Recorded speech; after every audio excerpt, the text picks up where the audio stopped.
Shannon. It's been a long time. Okay, I'm pretty much gonna wing this. I might be all over the place. Because even though I like to talk and all, y'all know I love to talk. It's harder like when you're put on the spot. But I just want to start off by saying thank y'all first for all coming today. And I should be really happy that you all made it here today. So thank you for that. So Gail, she was born in New Jersey, Holcomb Brook, New Jersey, and we kind of saw the attitude coming out in the very end. But she was fun, full of life, so much fun. She taught us so much. So I met Gail when I was 9. She became my stepmom, and she really became my mother. Because she always promised me, like, I will always be here for you. I'm never to replace your mom. That was the first thing she ever said to me, and it always stuck with me. And so she taught me many things in life, like fishing, gardening, like how to be a mother to my kids. And whenever I become a grandmother, I will definitely have a good start on that for the things that she did for her grandkids. I can tell a funny story when I'm saying, like, when she taught us stuff. So she has a son, and then it's me and my stepbrother. And my brother Chris, her son Scott, and my brother Chris, and me. We all went fishing one time. This is obviously when I was little. We were all together fishing. And that's one thing we love to do, just go on a creek bank on the lake and just fish.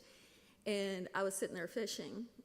My brother Scott says, I hated clothes reels because I would always catch myself, and one time I caught my bottom with it and started reeling it up. So after that, I was like, I'm never fishing with that again. And so he said, try the open face. And this fishing rod was bigger than I was.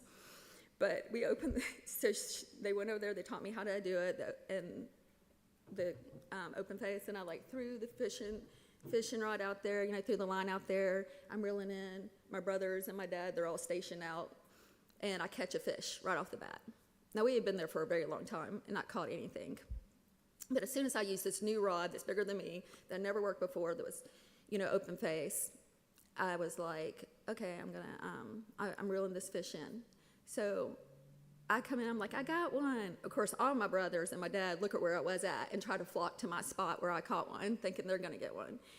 I go run up to Gail to get her because she was my worm baiter. And she was also going to take the fish off for me because I wasn't touching it. I love to catch them, but I wasn't touching it. So she would bait my rod, and she would take the fish off for me. And while I'm sitting there, I'm like, they're stealing my spot. They're stealing my spot. She's like yelling at them, y'all leave her place alone. That's where she caught it. So they didn't listen. So I had to go to a new spot. So after my bait was hit, I threw it back out there, caught another one.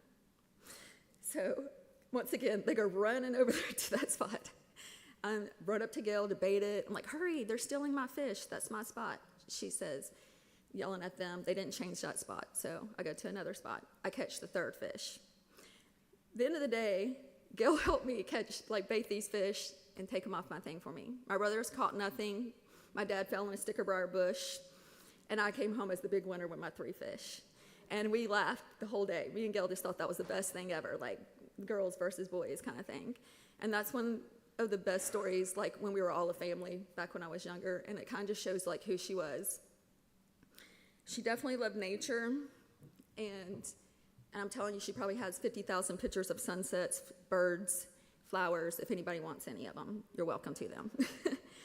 And sometimes I would have to say, hey, take pictures of the people, And as we've been trying to go through pictures for this service, we realized, there's not many pictures of her by herself because she was too busy taking pictures of everyone else. Every function she went to, she loved photography. She loved her friends and family. And she would take so many pictures of, every little thing, And so we had a hard time finding pictures with her in it, And if there is a picture of it, she's usually a family picture or a selfie that, I make them take. But that's who she was. When when we were young, she kept telling us about this place, this beach place that we needed to go to. And this beach place is called Inglewood. It's in Inglewood, Florida. And literally, when I go to that beach, it's literally like the most paradise place I've ever been. It's really, I call that beach my church. You know, I really do. Because when I walk down that beach, I can see the canvas that God paints in the skies. And everything, like it has seashells and shark's teeth, and like I will do my best talking to God, and like my grandmother and my mother, who's up in heaven, like any of the people who have passed that I've loved. That's when I walk down the beach for hours and I think about that stuff. And Gail would teach me about shelling, so we'd both go down the beach and shell. But apparently I take way much longer than she does, so she gets up on me and walks back. But she taught us that, and there we spent a lot of family time with, fishing off the beach every day. She'd come down with her margaritas that she did in the blender and bring them to us during the day while we're just all outside, sitting in our chairs underneath our umbrellas fishing. And just a lot of happy memories with that, so much that, like, my kids, like, I literally went down there pregnant with some of my kids, had them when they're 1 month old. That's how special that place is. And it's a place that she shared with us, that we all fell in love with, and now we take my kids now have a place down there each. And it's just 1 week out of the whole year, but it's the best week ever. So, like I said, I'm gonna wing it. A lot of things Gail also loved is she loved history. Like I said, nature and stuff, taking pictures. She loved baking, and that's one of the ways that she got over when my father passed. One of the ways that helped her was she'd bake tons of cookies, bring it everywhere, give it to neighbors, bring it to the church. She started investing herself in a Monday Bible study here today. And someone will be speaking on that today. But she started investing, she did everything with my father for like 42 years. She was married to my daddy. And they loved each other so much, they did every single thing together.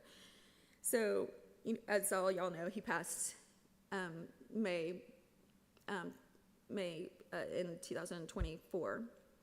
And we like just surrounded her because we weren't sure how's she going to do without my dad.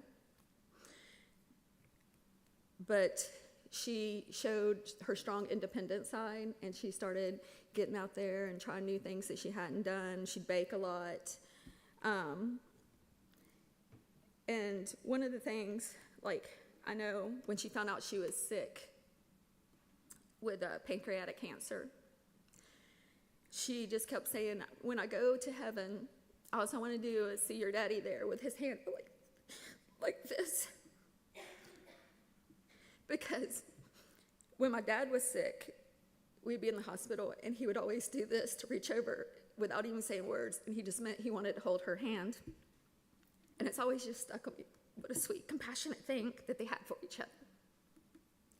So now I just know that they're walking in heaven together, side by side.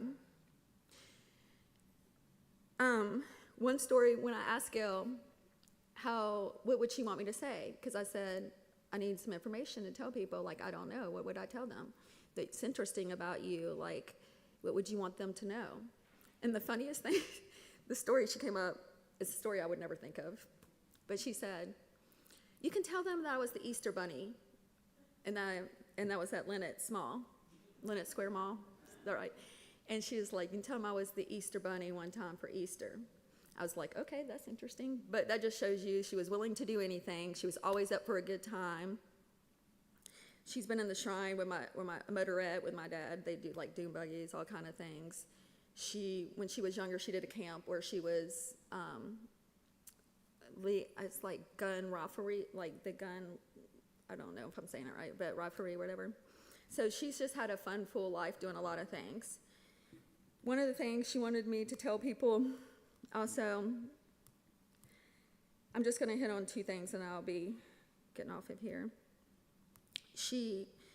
When I tell you that she made a house a home, she always made sure that everything was celebrated to the T. We had to eat on china for every Christmas, Easter, anything. Anytime we came over for a family event, it always had to be on china. And she would make amazing food. She was a great cook, and she filled the whole table up with food. And every birthday we had, she would cook our favorites. Her and my dad would cook our favorites. And then she would always make a homemade cake. Whatever your favorite thing was is what she was making for you. But the fun thing is she put out little gadgets like little blowers or little whistles or something that was childish but fun and made the table fun, because it doesn't matter how old you are, you can always be a child, right? So she always made it fun, and it was, and I'm glad that we have those memories to go off of. But that just showed who she was. She really cared from the heart. She was a great wife, a sister, a mother, a friend, a grandmother. So one of the things she told me, she left this saying of, she picked all her songs she wanted and certain things that she wanted, and let me find the picture real quick. I probably won't read all of these, but the funniest thing I think was, she's like, some personal suggestions. She typed this out. She goes, eat the damn cake. Walk in the rain and splash in the puddles. Ride with the windows down.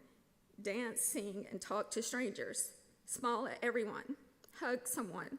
Go barefoot. Take naps. Make lots of love. Okay, shh. Try new things. And spend time with kids. Laugh every chance you get. Help others and live life to the fullest. No regrets. Life is way too short. And I think we can take something from all of that, because I think that sums up her perfectly, and that's things that we should be doing if we're not doing. So I just want to say I loved her very much. I know all of you did, because you're here to support her. So thank y'all. I don't know if that was 3 minutes. I'm sorry.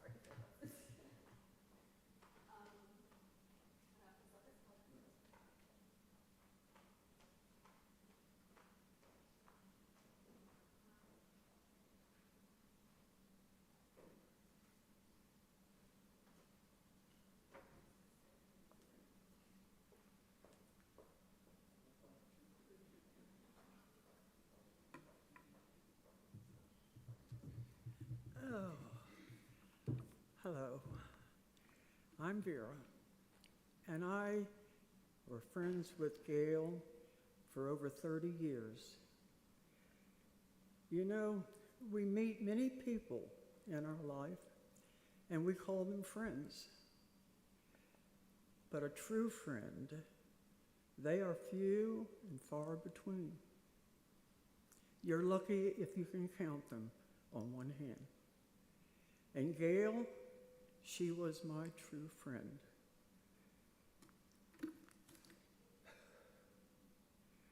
We were always there for each other, 24/7. We shared many good times and some bad times, but we always had each other through laughter and tears, and we always got through. Gail left me a very precious gift. She left me memories. And I have so many fond memories, especially Thanksgiving. Thanksgiving was always so very special.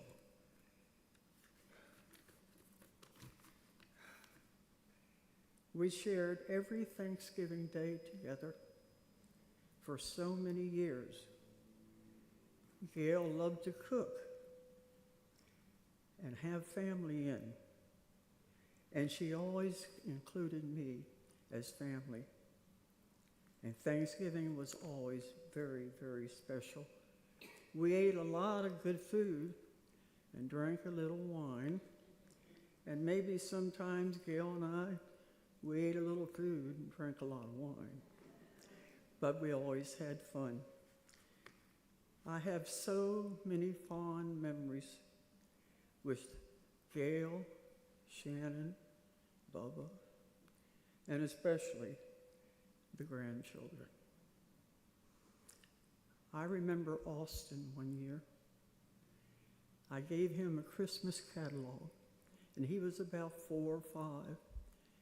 And I said, Austin, I want you to go through and I want you to pick out what you want Santa Claus to bring you. He took the catalog, and he went over, and he was gone a long time with it. And then he came back, and he handed it to me, and he had checked everything in that book. Everything.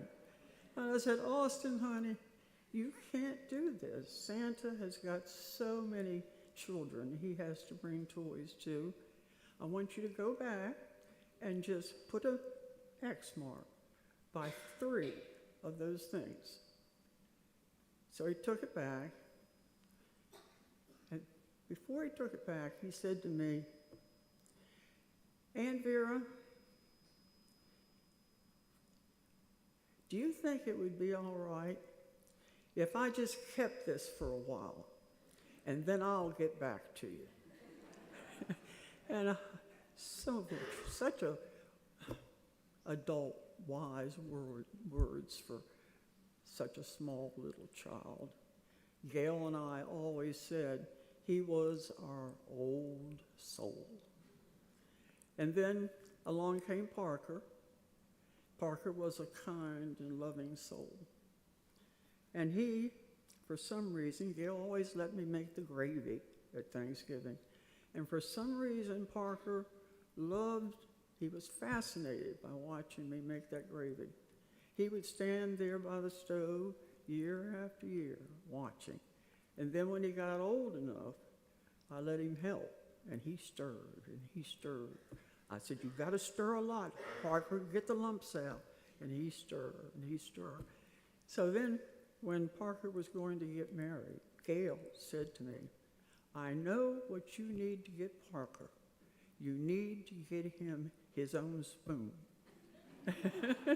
And I said, Gail, that's a wonderful idea. I said, I'm going to do that. So I got him a wooden spoon, and I had it engraved, Parker's gravy spoon. And so I gave it to him, and I hope he'll keep it as a keepsake from Gail and me. And then along came Lauren. Princess Lauren. Every year I would get her a Christmas dress, and I would give it to her at Thanksgiving. There was a line of clothing that was called Princess Dresses, and I enjoyed going through every year picking one for her. They were so beautiful, just like Lauren. And Gail and I would watch her when she opened that Christmas box, and she pulled that dress out, and she just couldn't wait to get that dress on. And she would just prance and dance around, twirl around the room. And Gail and I watched her. She was truly our Princess Lauren, and she still is today. All these wonderful, fond, wonderful memories that I have of Gail. You know, I went to see Gail 2 days before she died. We didn't speak verbally, but I looked into her eyes, and I knew she knew who I was, and she could hear what I was saying. And I said to her, Gail, I love you so very much. And then I asked her, when you get to heaven, will you say hi to my Richard for me? And then I asked her to do me a favor. I said, Gail, when you get to heaven, if you can, I want you to send me a sign back, and I want you to let me know if they have wine in heaven. And I know she will. I know she will, and I'm going to look for that sign. So anyhow, today, I want to thank God for blessing me with my true friend, Gail, whom I loved for so many years. And I will continue to love her the day I die. And then when I die, Gail and I will just pick up right where we left off, being good friends.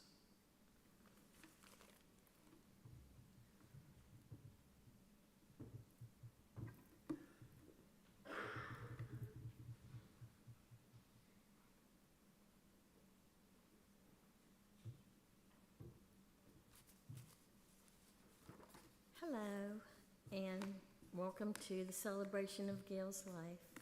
My name is Marcia Heinzer. I'm a member of Holy Trinity. I was not privileged to meet Gail when she and Joe first attended. They came to Saturday night service, the contemporary service, and I've always attended the Sunday traditional service. And I'm here today on behalf of a ladies' Bible study that Gail was a member of, Monday School. And if you'll look around, you'll see some ladies wearing pearls, pearl girls, which we always wear in celebration of our loved one. On Monday mornings, we have the Bible study that Alice Rohrbach and Joanne Moore, who passed away in 2022, started over 20 years ago with about 12 ladies. And over time, this group grew. At one time up to 66 members. And even today, after all these years, on Mondays, we have 45 women who faithfully attend. And not everyone is even a member of Holy Trinity. Sometimes a sister invites a friend, and once someone comes, they stay. They feel the true sisterhood in Christ that we share. And we weren't always called Monday School, but one of our sister's husbands named it Monday School, and we've kept it that way for decades. Several of our Monday School sisters attend the Saturday night contemporary service with Linda, and they came to know Gail. Darlene Claude, Lana Apple, Gail, Karen Goen. And following Joe's passing in May of 2024, it was obvious to them that Gail deeply mourned the loss of her beloved Joe. Her heart was aching, but she continued to worship. And Karen Goen, one of the sisters, encouraged her to begin attending Monday School, just for the comfort of other Christian ladies around her. And even to the end, Alice, Lana, and Karen were still visiting Gail shortly before she passed. Unfortunately, Karen Goen's out of town right now, but her heart is here with us, and she so misses Gail and loves her so much. When Gail finally came to Monday School in September of 24, she immediately fit in with everyone. You can imagine she smiled, her eyes twinkled. You picture when you come on Monday at 9:30, we have all kinds of food, fellowship, everyone's chatting until 10 o'clock. We ring the bell and start off class singing, "This is the day." And of course, Gail loved that.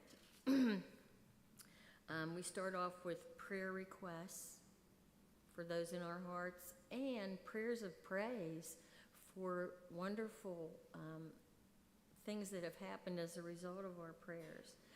At the close of the lesson, we break up into small groups from these 45 ladies into 5 or 7 sisters. And the reason this is so important is because many ladies are too shy to really express themselves in such a large group, to share their private thoughts and life experiences.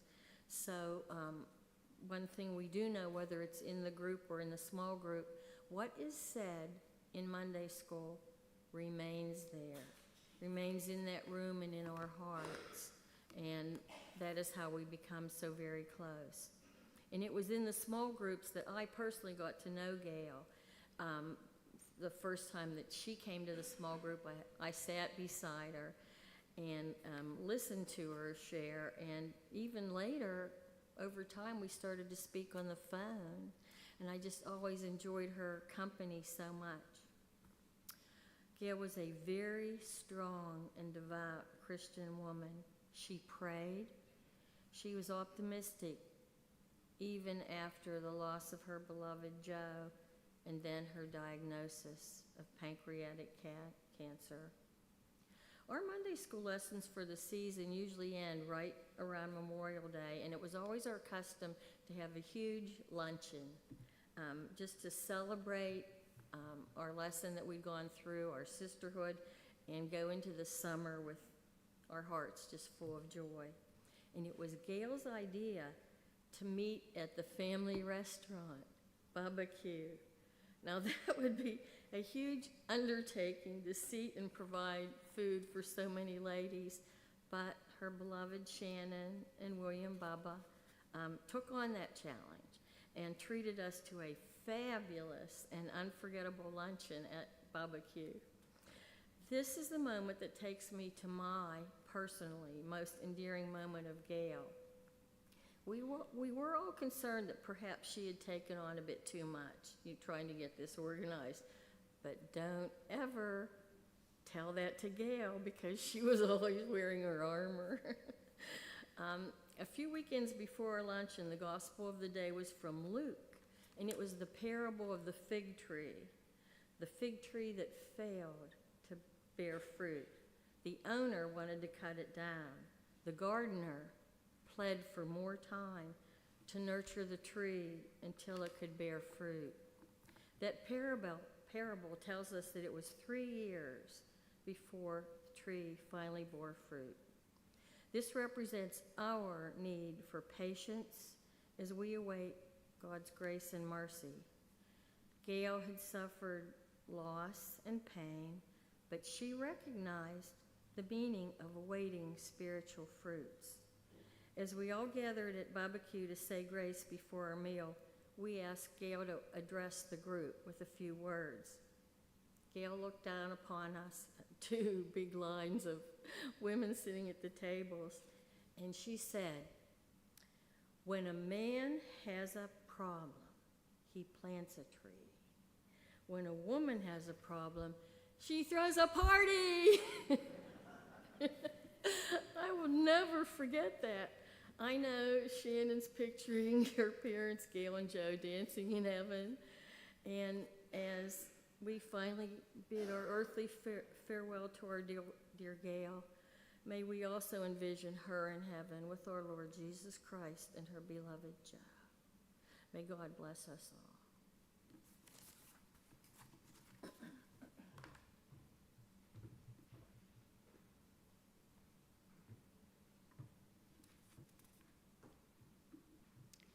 To those I love and those who love me.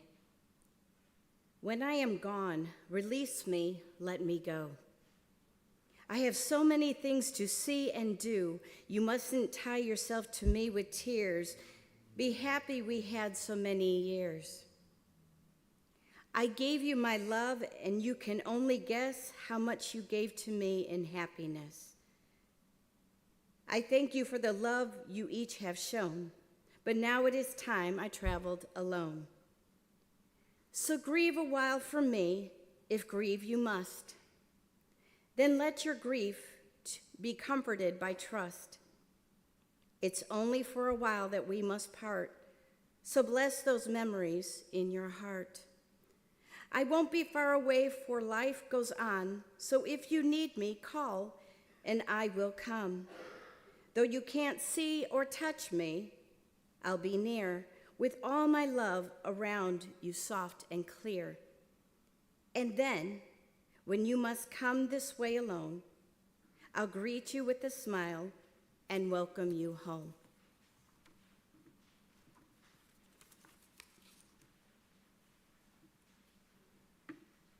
The reading is from Psalm 121. I lift up my eyes to the hills. From where will my help come from? My help comes from the Lord who made heaven and earth. He will not let your foot be moved. He who keeps you will not slumber. He who keeps Israel will neither slumber nor sleep. The Lord is your keeper. The Lord is your shade at your right hand. The sun shall not strike you by day, nor the moon by night. The Lord will keep you from all evil. He will keep your life. The Lord will keep your going out and your coming in from this time on and forevermore.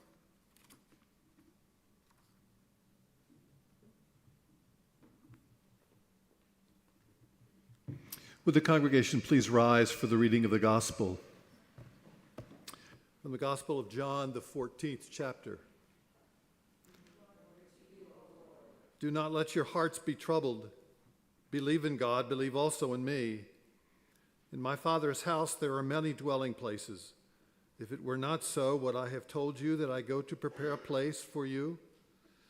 And if I go and prepare a place for you, I will come again and will take you to myself, so that where I am, there you may be also. And you know the place where I am going. Thomas said to him, Lord, we do not know where you are going. How can we know the way? And Jesus said to him, I am the way and the truth and the life. No one comes to the Father except through me. If you know me, you would know my Father also.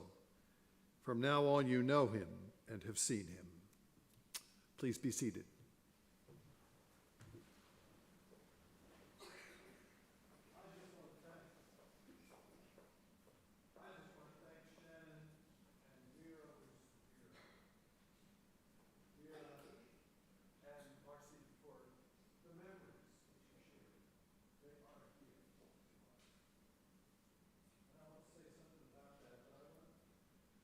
Gail and I spent a good bit of time those last couple of months when she was really, really sick. I don't know that I was ever there when she was feeling committed.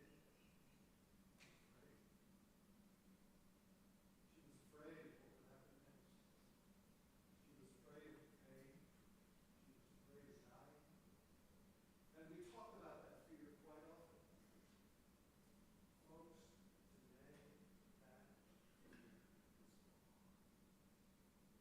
She finds herself in the arms of a loving God and her Joe, and there is no fear. Just joy and hope and love and more fish to catch and fry, more food to cook, more Monday school times to be there. Gail Carone is no longer afraid because of God's gift. She has a gift to us, and the only way that we can respond to that gift, and you all, I think it was Vera who used the word memories. We all have our memories, Gail. My plea for all of us today, in a world that has endless capacity to forget,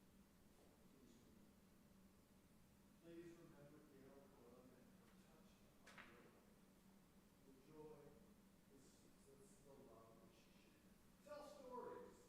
After we go to the columbarium, you all are going to come back in here for barbecue, and it is my hope that those stories will be shared. And in the sharing of those stories, Gail will come alive, not only here, but in years. Let's pray. Holy God, thank you for Gail. Thank you for the memories we share and the love that we have for her. So we entrust her to your care and love today. Take good care of her in ways now that we cannot.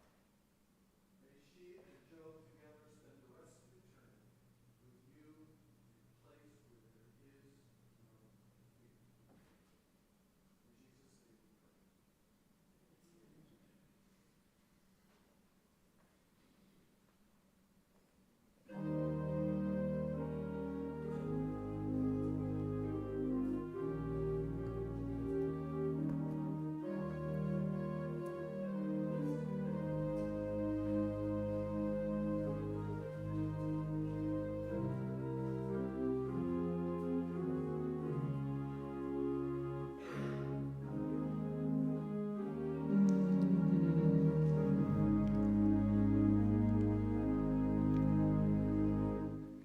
I come to the garden of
Amazing grace, how sweet the sound that saved a wretch like me.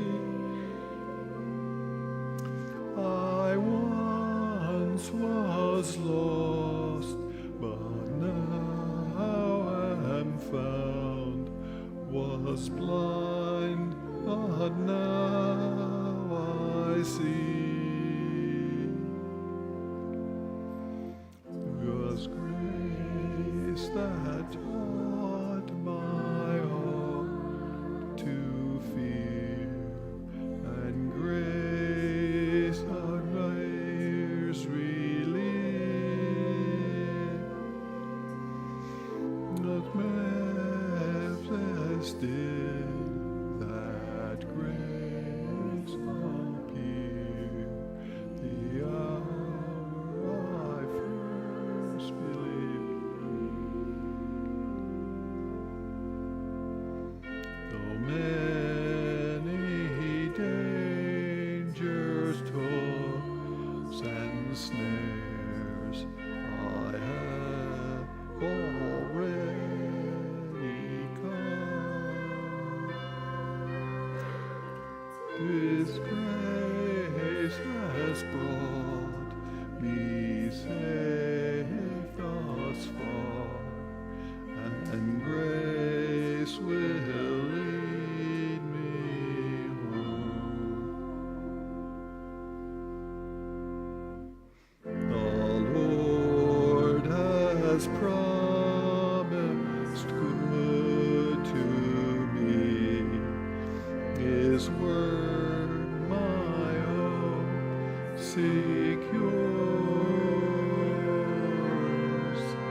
He will my shield and portion be, as long as life endures.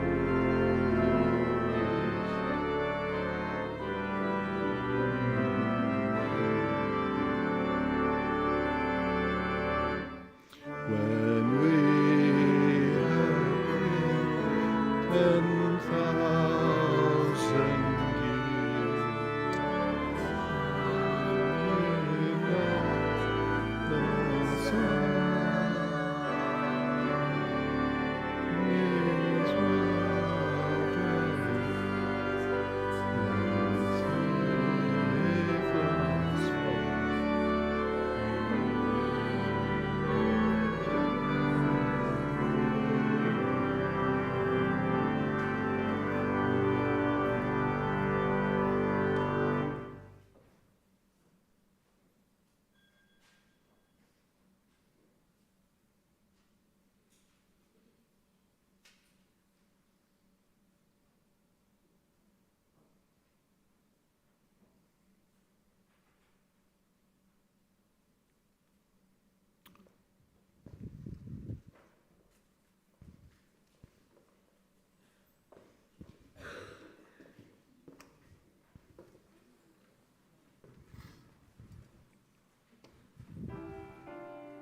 It goes it like this.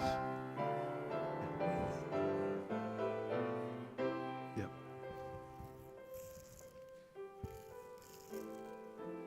There's enough room in there.